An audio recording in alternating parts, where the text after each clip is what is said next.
right, so now we're up to pick number 4, the UCLA Bruins. They went 4-12 last year, finished third in the Pac-12 South.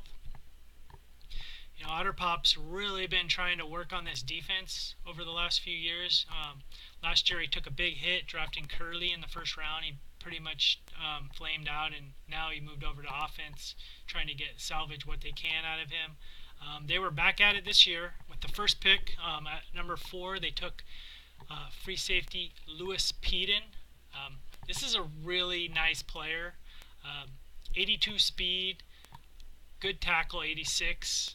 Run defense is top notch with 97. Man coverage is in the 80s. Bump and run is almost maxed out, and zone's almost maxed out. So this guy with a 60 vol, he's gonna be one of those players. If he hits, that he's gonna be a top notch defensive back. Unfortunately, as Otter knows, not all these higher vol guys hit, and so it's going to be a challenge to find what kind of role that Peden will have if he doesn't hit. I do think he's got more skills than Curley did coming out of the gate, as far as he'll be a little bit more of a productive defensive player, even if the training camp doesn't go as well. And his vol is not nearly as high as Curley's was. So I thought that was a really good value pick. I wasn't surprised that they took Peden. It's always risky, though, when you pick in the top 5 and you take someone with a little bit higher vol. But it's the only way you're going to go big. I mean, David Orange was a higher vol guy, too, when Alabama took him, and it paid off.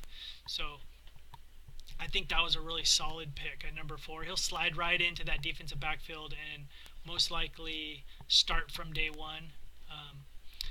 In the second round, they took a player which is... He's kind of in the same mold, except for he's not as explosive, like with his speed. He's only got a 73 speed, and it's Rodolfo Martinez, the corner. They picked him at number 6 in the second round. Really good acceleration, which bodes well when you're trying to have catch-up speed to wide receivers going deep. He's a strong corner for the most part, in the 70s for strength. Bump and run is more than adequate with high 70s. Man-to-man is a little low with 64 on his potential, but I do think with that high vol, he's got 76 vol, that the man coverage will definitely go up. So he definitely needs Rodolfo or Peden. One of these two guys has to hit for him, and then he'll have a starter. If both of them hit, he'll be set up for the next few years, because he still has Larry Navarro, which is a good young corner. So you pair these two guys with Navarro, and you got the makings of a decent backfield for the future. So I was pretty happy for Otterpop. We'll see how training camp goes. I always have high opinions of his drafts, and then camp comes and kind of blows him up. So we'll see how it goes. Sloth, I think Sloth is a little bit more down on just because of the high vols. He went with the B-, and I went with the straight B.